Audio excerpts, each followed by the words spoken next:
Welcome into King Whale's album release party.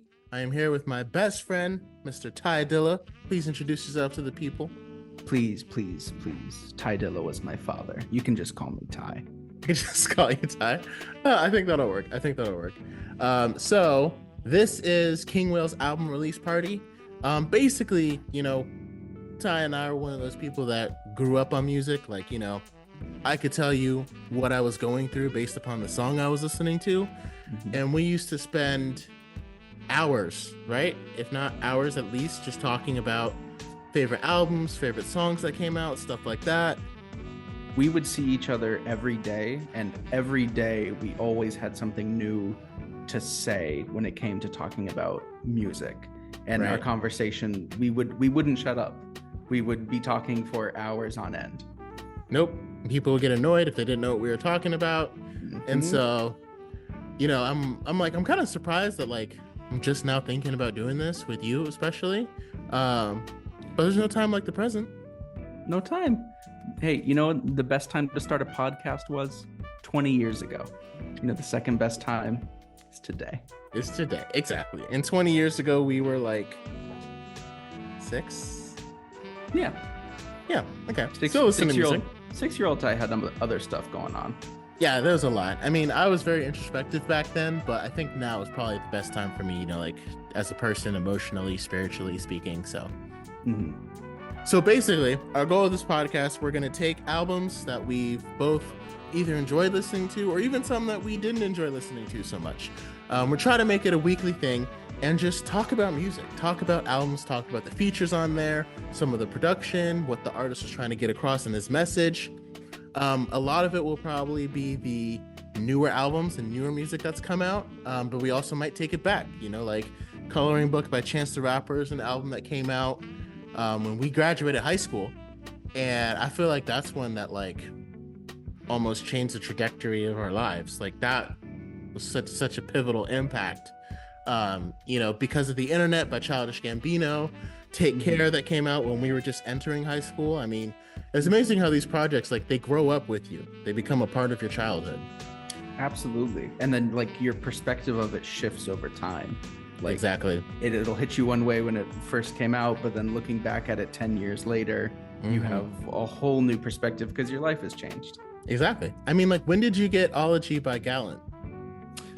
I think I was 17. It was when I had gotten my first ever record player. Okay. And I subscribed to this service called, I don't even know if they're still around, called Vinyl Monkey. And they would send you a curated album every month. And that's how I first heard about Kaytranada, because that was my first ever album I ever owned was Kaytranada's 99.9%. Yep. And a hell of an album to be your first album to ever own. That's ridiculous. I'm glued up. That'll be its own episode for us for sure. Right. But I think it was the second or third was Gallant's Ology, and it was incredible. Yeah. It's signed by him. It's signed. Oh my gosh, Gallant.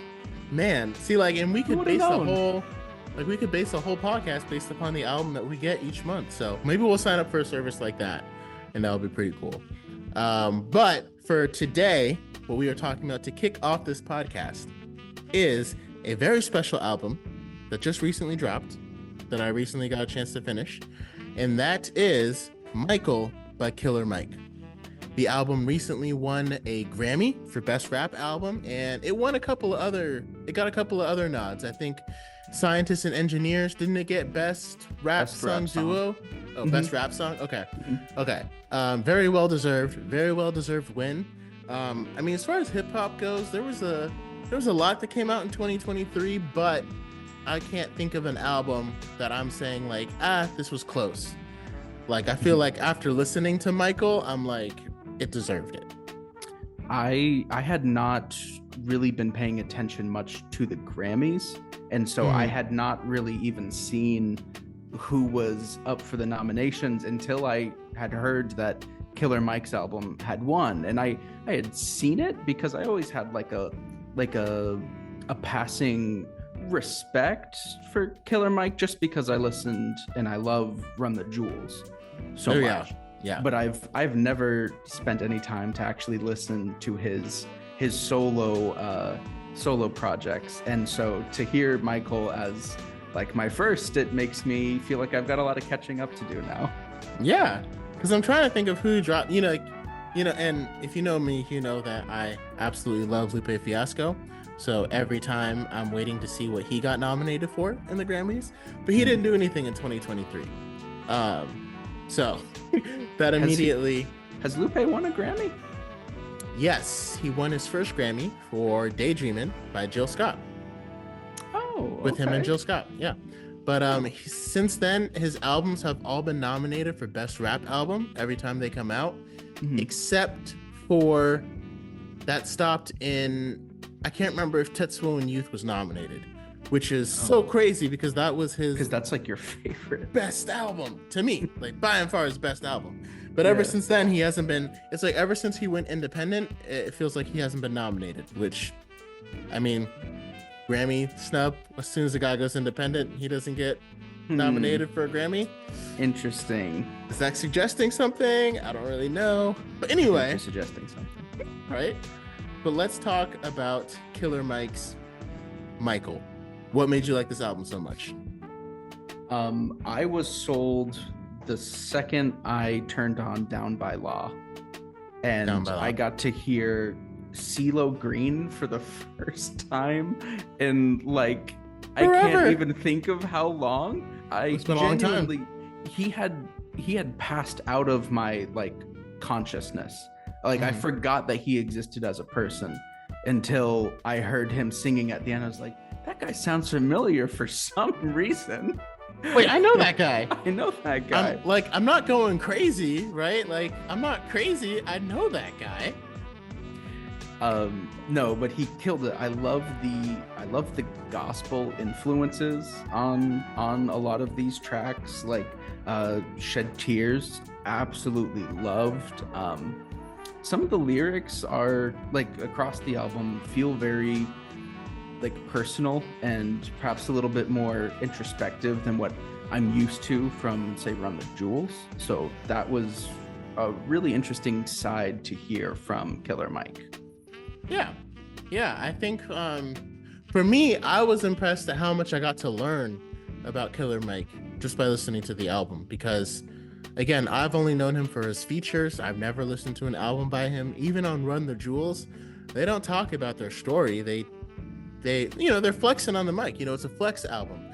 But I feel like it's almost like Killer Mike was sitting next to me in this podcast telling me this is what it was like when I grew up in Atlanta.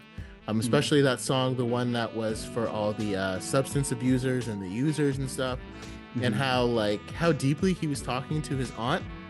I feel like that hit differently because, it was in a way of, she was saying, I've been hooked on this for so long, and he's worried about her, genuinely worried about her. And this is all she knows. So it's what she does.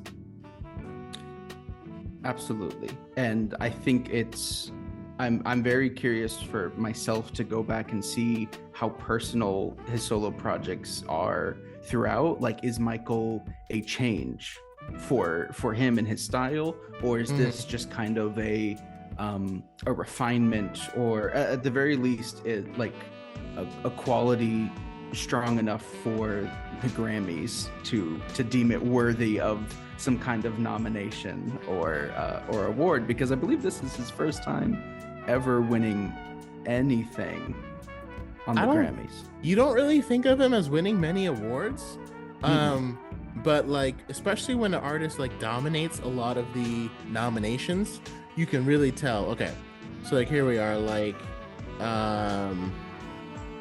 Scientists and Engineers, yeah, that's the one that won Best Rap Song, and then he also won Best Rap Album. And I'm trying to see if he won anything else, just checking real quick. I think those might have been the two, Best Rap Song and Best Rap Album. I thought there was a third. Me too, but I guess not. Oh, Best Rap Performance for Scientists and Engineers. Oh, okay. Yep. Gotcha. So, Which, Yeah. speaking of that track, how great is it to have Andre 3000 back and rapping? Right? I mean, like, again, we loved the Flutes project. You know, it was great, but he felt inspired and passionate. he did it exactly to do it, and he exactly. did it. And I'm down to listen to anything that someone makes with that much passion. Yeah, but I'm also down to listen good. to one of the greatest rappers, MCs of our generation. Absolutely killing it. On. Yeah. When I first heard that track, I had never heard a flow quite like he has on Scientists and Engineers. So I was listening to the song on my way to work for the first time, and I literally had to pull the car over when he gets to the Eon Neon Beyond the Ambiance Beyond part of his verse. My brain couldn't function for a good 10 seconds. I had to pull my car over just to fathom it. Yeah, what did I just listen to? Mm-hmm. That's the way it goes. That's what he'll do. I think I remember my favorite.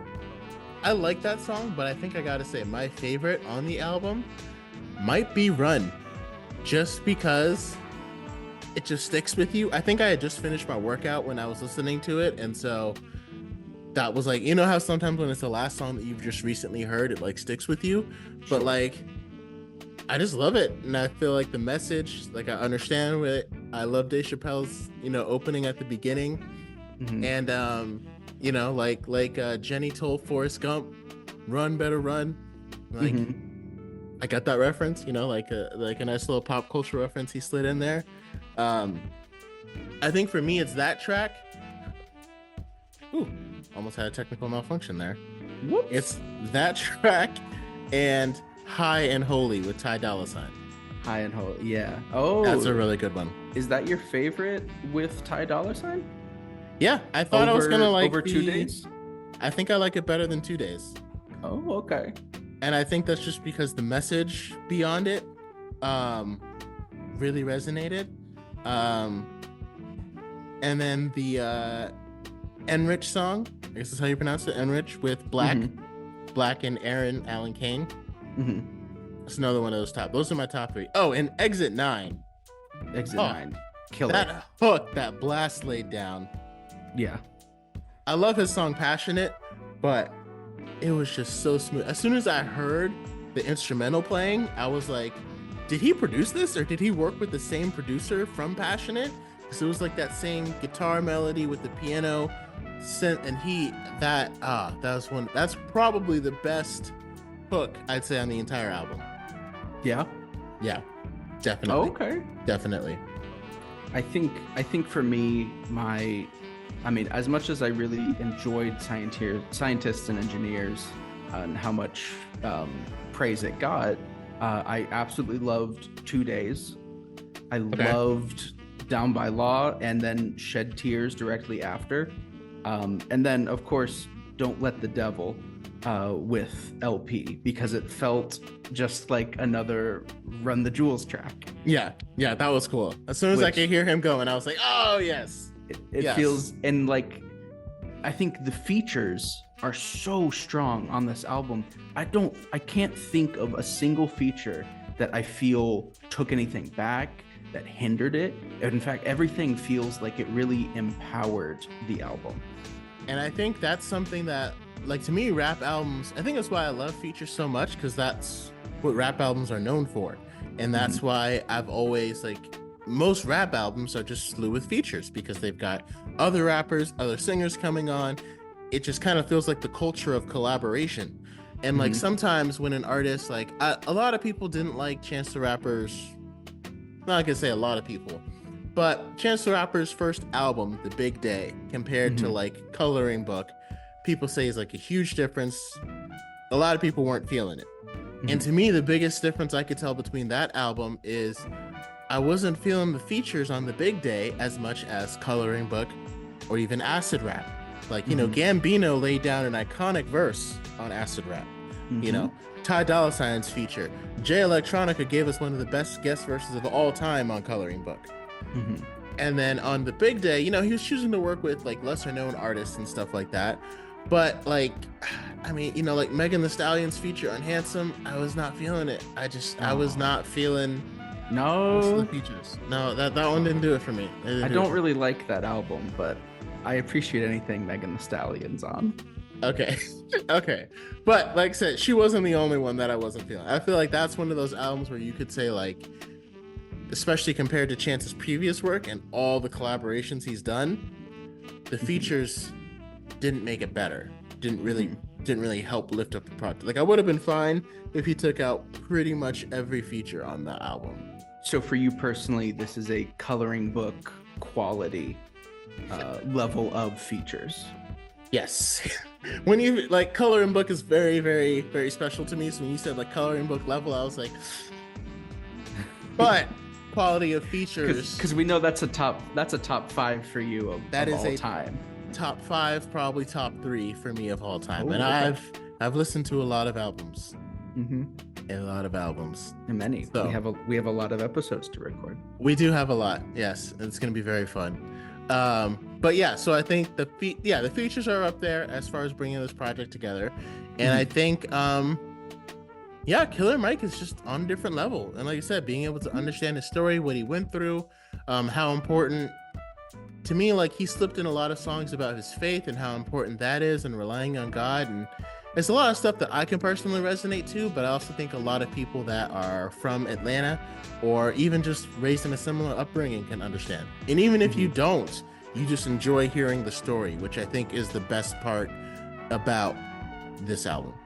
Right. It doesn't become preachy to any level. It's just integral to his upbringing and his story to tell.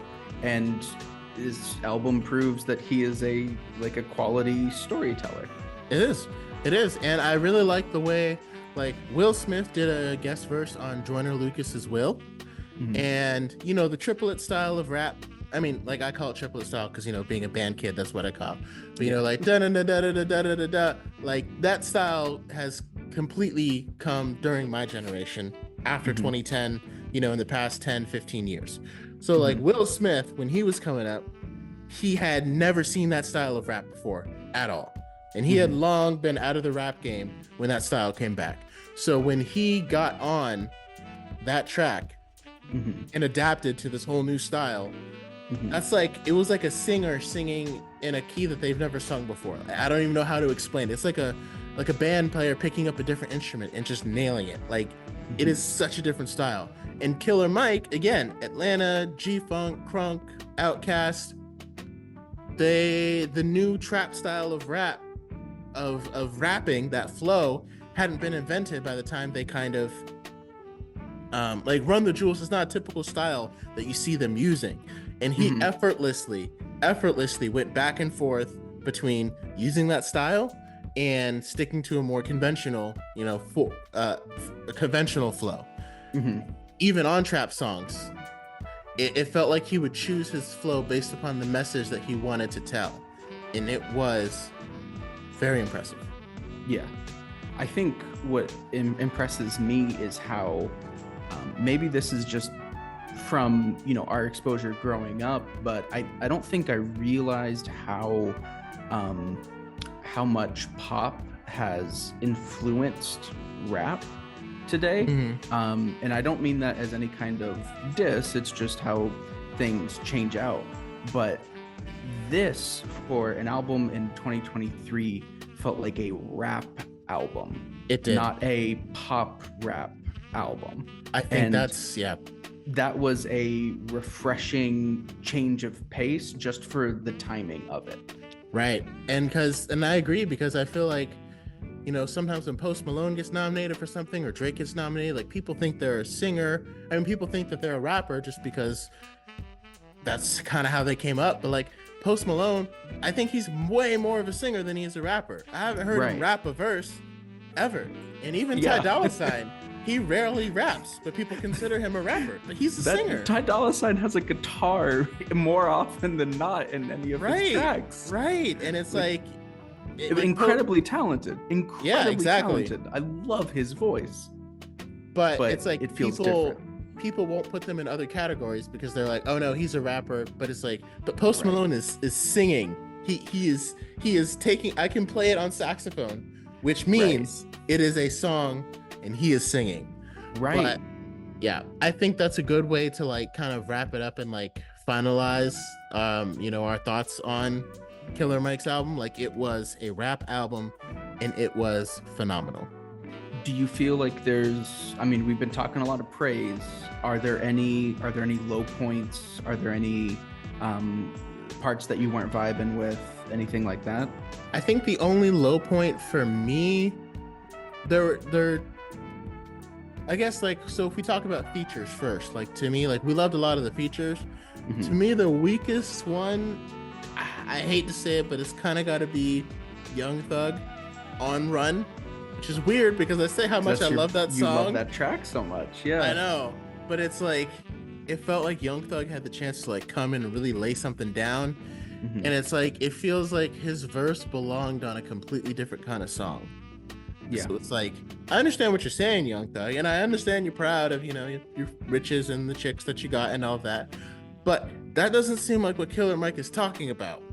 It feels like that's the kind of verse that would happen if I like pass someone a track, he records a verse, and then I put everything in else after it. And it's like, this isn't the same song. Yeah. And so it's like, because I like Young Thug. I like a lot of his features too. He's had some great ones, like on there's a song with Drake and 2 Chainz. I can't think of the name of it, but he has the best verse by far on that song. And a few other ones. This one, I'm just like, I think it's partially for the artist too, like from what I expect from them. Because like, maybe if it was like, Ski Mask the Slump God or something like that, I wouldn't have had such like a high hope or like a high expectation for like, oh, this could be really good. And it just ended up falling like average. But because Young Thug, you had a higher bar for that feature. Exactly. So really it's his fault. He set the bar too high. He's by being too good on other features. Right. That he let you down. I think like the weakest tracks for me are 5 and 6, Talking That and Slumber. Yeah. And like, they weren't bad songs per se. I think it's like Talking That, it's Killer Mike flexing again. But I don't think it didn't sound as cool or as passionate as, the song he did when EIP came in with Don't Let the Devil. You know what I mean? Like, it was like a different energy. Like it felt, I don't want to say like it felt like trying too hard, but like it kind of did. It didn't feel as effortless. I think it's the best way to put it. It didn't feel as effortless as some of his other verses throughout the album. Yeah. I think I definitely, Talking That is where a lot of my problems lie, but for different reasons. Listening to a lot of Run the Jewels, I am used to the Kill Your Masters kind of lyricism from Killer Mike. And so to have a track where he's talking and bragging about being with politicians just felt very inconsistent to a lot of the messages that we've heard from him. Like on our TJ4 in 2021, we had that track Just with Pharrell Williams, where they say over and over, look at all these slave masters posing on your dollar. And then to jump to 2023, where we hear Killer Mike talking about being close to politicians and spending time with them, just feels inconsistent on like the messaging front. That's understandable. So for me, cut that track out, and I think it improves everything else from my point of view. But from that perspective, yeah, I get that. And to me, like Slumber, again, it's not a bad track, but like when you hear Jagged Edge, it's like immediately like, oh, this is gonna be a love song, right? Like kind of a love song. And it kind of was a love song, but it didn't really, like, I didn't walk away from the song of being like, oh, this is why Killer Mike loves this chick. I walked away from like, this is why Killer Mike was attracted to her, and they had like a physical connection. But I feel like I didn't really get to know her as much on the track, and I would have absolutely loved to hear more about like the qualities and stuff that he fell in love with this woman. Whoever he's talking about on the, because I don't know if he's talking about his wife or like a girl that he just knew growing up. I think it just kind of just felt like this is what we used to do to each other, and that's why we're in love. And it's like, I mean, I understand how that's an aspect of it, but that it takes away a little from the depth of the song and the love that's supposed to be in the song. Right. Yeah, I see where you're coming from there. Yeah. But I mean, like I said, like the rest of the tracks, absolutely phenomenal. And like these are very, very minor things. Especially Motherless. Mm-hmm. What a good song. Yeah. What a good song. Aaron Allen Kane. Yep. And she has a powerful voice. I'm glad he collaborated with her so much. I think she had the most features on the entire album because she's had 1, 2. I want to say she had 3, but I guess it's just 2. But I don't think anyone else had 2. Wasn't she on Scientists and Engineers? She was on Scientists and Engineers though, right? She's Is she doing the vocalizations in the background? Oh. Is she doing the vocalizations on the background? I think she is, because I remember that hook. Oh, okay, yeah. No, yep. She is. I'm looking at it right now. Yep, she is on this. So that's 3. Yeah, so she had 3. Ty And she was I didn't really hear. I'll have to look more into her stuff because I only knew her from Coloring Book. Mm-hmm. We reference that a lot in an album about Killer Mike.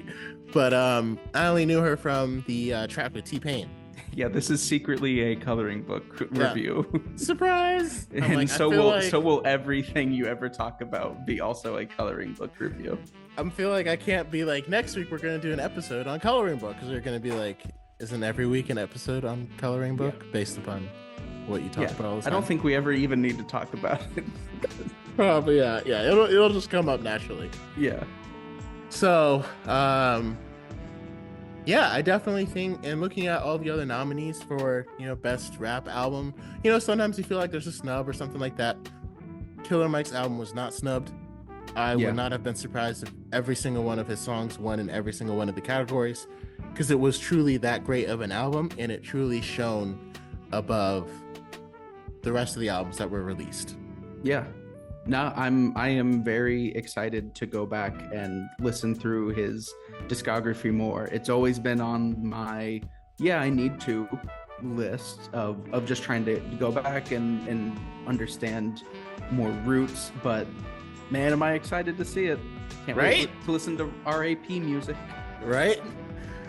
So do you think does it rank anywhere for you on your like all-time albums or all-time rap albums? Do you think it's gotten that rarefied air, or do you still need some time with it to really decide? For me to be in like the all-timer, I need way more time to sit with an album before. Very rarely do I listen to something that immediately feels like it elevates itself to that point. Most of my bests are things that I've sat with for a while. Yeah. And really like, no, this is meaningful. I mean, I can say as of this decade, it's one of the best rap albums I've heard. Really? Probably in the top. I mean, I have Drill Music and Zion up there. And, with the pandemic, it's fantastic. Lupe, it's going to be mine. Yeah. He was so back on that album. Oh, yes. But, there hasn't been a whole lot released because of the pandemic. It kind of made a big impact because rappers didn't really get in the studio as much, because while it's a good time to put out music, if you can't tour and promote it, it doesn't really cover its cost of making it if you can't get out there to tour. So so it's probably different if this was 2013 or if this was 2003. But if we're talking about from 2020 to 2023, only the past 3 years, I'd say right now it's one of the top albums of the decade for me, rap albums. Okay. Well, I can't wait to see how that shifts throughout us doing this. You think we'll still be doing this by the time we reach the end of this decade? By 2029? Absolutely. Yeah. All right. So I guess any closing thoughts on Killer Mike's album and what we thought about it? It was great. Anyone listening should go listen to it, form your own opinion. Let us know what you think. Form your own opinion, yes, and tell us exactly what you think, because we would love to talk with other people just to get your thoughts, like what songs did you like, or if you didn't like the album, let us know what you thought, if you thought he was strong on it or not. Absolutely. All right, so that is our review of Killer Mike's Michael. Again, fantastic album, like we said. If you're listening to this, check it out, tell us what you think. So next week, what do you think we should give the people to review? Maybe something a little, it's a little cool out temperature wise, so maybe we can heat up a fire by adding a little bit of coal to it, perhaps some germane coal to this fire with the off season. Oh, that was good. If this was like around Christmas time, you could have been like, I don't know, I think I got some coal in my stocking. I like that one. That one would have hit. But yes. Can we go back in time, or should we just wait until Christmas? Because we're doing this in February right now. Do you want to wait till December? That is a tough decision. But I don't think I can wait that long to rank an album like the off season. I'm not going to say whether I like it or not, because you'll have to tune in next week to find out. Oh. Let's just say it's on for the off season. Right? And of course, since this is our first episode, we don't have many suggestions, but please drop your suggestions in the comments on albums you want us to rank. Email me at whalesking@gmail.com. Let us know what you want to hear us talk about, and we will talk about it. Love music suggestions. Anything you got for us? I want to listen to it all. Right. So next episode, we will be talking about The Off Season by J. Cole. But until next time, guys, keep finding great music, keep listening to it, and we will keep talking about it. Keep it real. This is King Whale's album review party, signing off. Have a good night.